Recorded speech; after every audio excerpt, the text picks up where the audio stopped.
Yan guys, ang tagal ko talagang nagtataka kung ano yung mga nagbubutas dito sa sea hibiscus namin. Ngayong huli-huli sa akto. Tingnan nyo, huling-huli talaga. Ayan. 'Di ba? Meron din ba kayong ganito? And nagtataka kayo kung bakit nabubutas sila bigla-bigla.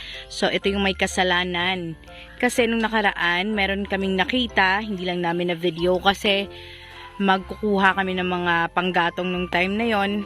Pero ganito, ang liliit. Tapos isang buong dahon, punong-puno ng mga ganito. Parang mga bagong anak.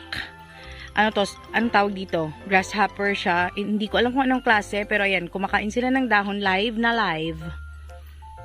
Yun o, 4. Baka meron pang iba. So, nahuli na lang namin. I-video ko pa ba? So, ayan. Sayang na sayang. Lumaki na nga yung iba, diba? Pero makita nyo, ang lalaki ng ayan, part na kinain. So, itong mga ito, yung may kasalanan dyan. Sayang na sayang kasi tinry talaga namin siyang alisin sa pot para naman lumaki-laki. Lumaki siya kasi magiging kahoy daw to. So, nung nasa pot pa siya, parang hindi naman niya gusto yung pinaglalagyan sa kaya lilipat namin. Tapos, ito, kahit nilipat pala, kakainin pa rin. Kita nyo naman ang ganda ng kulay, pero ganun, sinisira-sira lang. Ay, nako, bakit talaga? Oo. Dapas na rin, mga buwan. Hala, iba pa yan. Meron pa palang bugs na ganyan. Bug ba yan? Bustot na daw. Na kulay gray yan. Marami din yung mga kinakain sa mga plants namin.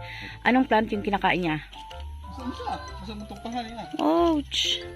So guys, sa mga hindi pa nakakahuli kung ano yung nakakabutas sa mga plants nyo, nako, yan kita namin ngayon yung salaren.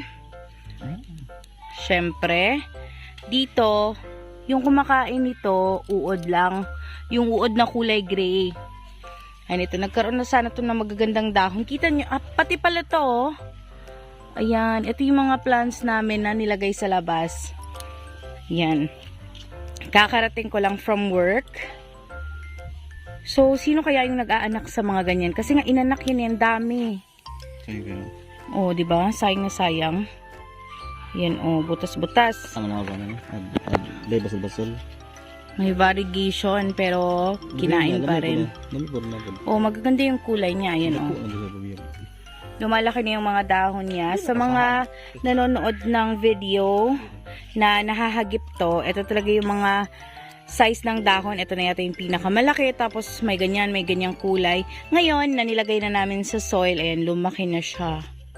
Lumaki na yung mga dahon. Mas malaki na sa palm. Pero, yun nga, meron pa rin kumakain. Walang nape-perfect na dahon. Pwede na lang dito sa mga bago. Pero, hindi tumatagal kasi sinisimulang kainin. Sino ba yung mother nila? Kasi nung nakaraan talaga, isang buong dahon nitong silom guys, punong-puno ng mga maliliit na ganon. As in parang bagong hatch lahat. Tapos, hindi pa marunong lumipad. Yung mga kung sa atin pa, ng mga tao, yung mga bagong panganak, wala na yata dito. So, pinutol namin yung buong dahon niya para, ito nga pala yung kinunan. Baka ito yun. Basta nandito. Dahon? Nako, kapag nakakahuli ka talaga ng mga ganon, as in, mag-wonder ka kung ano pa yung mga bugs na yan. Kunin mo na yan. Diyan kasi marami ng mga tumutubo. So, naisip ko lang na i-video kasi nahuli ko, huling-huli sa akto. Tapos, nandito naman, alam nyo naman kung ano yung mga laging kumakain ng pandakaki. Wala sila ngayon. Yung mga uod na may mukha. Yung mga mas matatapang pa kaysa sa nagmamay-ari ng plants. Yun. Ang dami-dami guys. Di maiiwasang tubuan din ng mga ligaw na damo dito. Pero gusto sana namin na ganito din yung itsura nung nasa kabila. Pero hindi pwede kasi dadaanan yun ng tubig. Dito kasi hindi. Mas elevated siguro dito. Kaya di dumadaan yung... Hala, bag. Bampud na. Pasig mo na yung nanganak atong gray. Hindi mo tapos. Ito kay Baw. Tanaw ko. Ayan, ang tiham. Hindi ko na lang pinapakita guys, pero talagang di namin hinahayaan kasi dumarami yung ganon. Ay, may nagpo-pure white pala. Malbo. Ayan. Pink. So, sayang na sayang, di ba, yung mga dahon? Comment naman down below sa mga nakaka-relate. Ganon din ba sa inyo? Ito, sayang. Kita nyo naman, ang ganda-ganda, di ba? Ito yung buong dahon niya na hindi nagkaroon ng mga butas-butas. Pero most of the leaves, ayun, ayan, may maganda din, Pero itong mga to talaga, sobra. Hindi pa naman ako nakakakita ng uod dito. Baka season? Hala, meron din ganyan. Yung mga grasshopper talaga na iba't iba yung kulay. Nako guys. It's really time na i-check niyo yung mga plants niyo sa garden. Kasi, try mo. Nako, lumipat lang. Ayan, ang lakas pang tumalon. Bakit hindi nalang kinakain yung mga damo? Bakit itong mga plants talaga na to na binili mo pa? Bakit namimili? Bakit masyadong choosy? Masyadong picky? Check na lang natin dito. Dito ko madalas nakikita yung mga malakas mag-hop. Pero wala naman ngayon. Parang may nabutas dito Mostly guys, pag nabubutas yung mga media, yung nakatira palaka. Pero ngayon wala naman. Marami ngayon. So, check nyo rin yung garden nyo guys. Baka same tayo ng mga hinaharap ngayon. Baka season-season yan. Hindi ko din sure. Ayan. Wala naman masyado dito.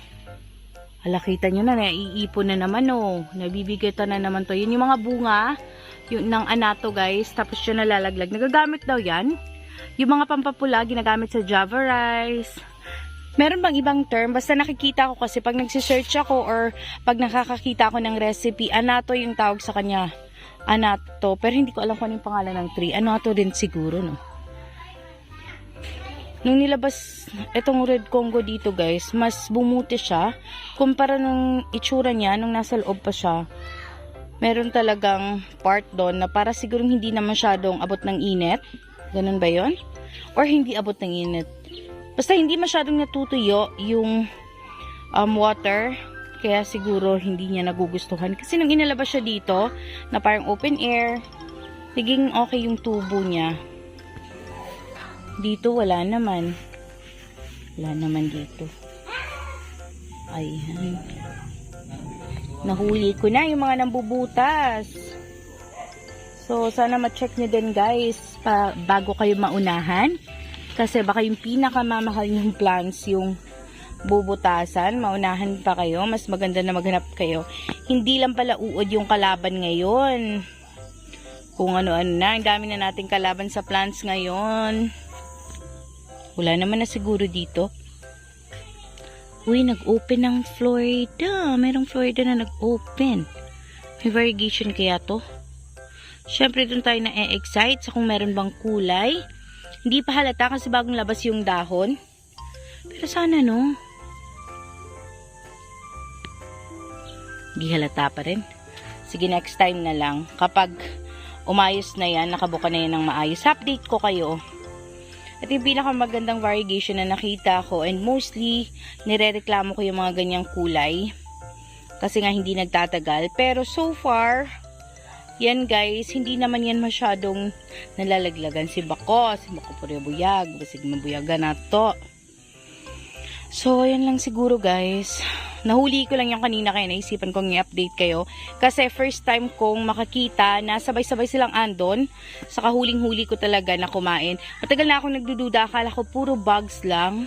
Pero ngayon, alangan naman mag-deny sila. Huling-huli sila sa akto. Sila yung may kasalanan. So, thank you nga pala sa panonood ng video na to. Sana huwag niyong kalimutang mag-subscribe. Tap the bell icon below. And sana meron kayong natututunan sa mga videos na ina-upload namin about plants. Keep on planting guys. Thank you so much for watching. Bye!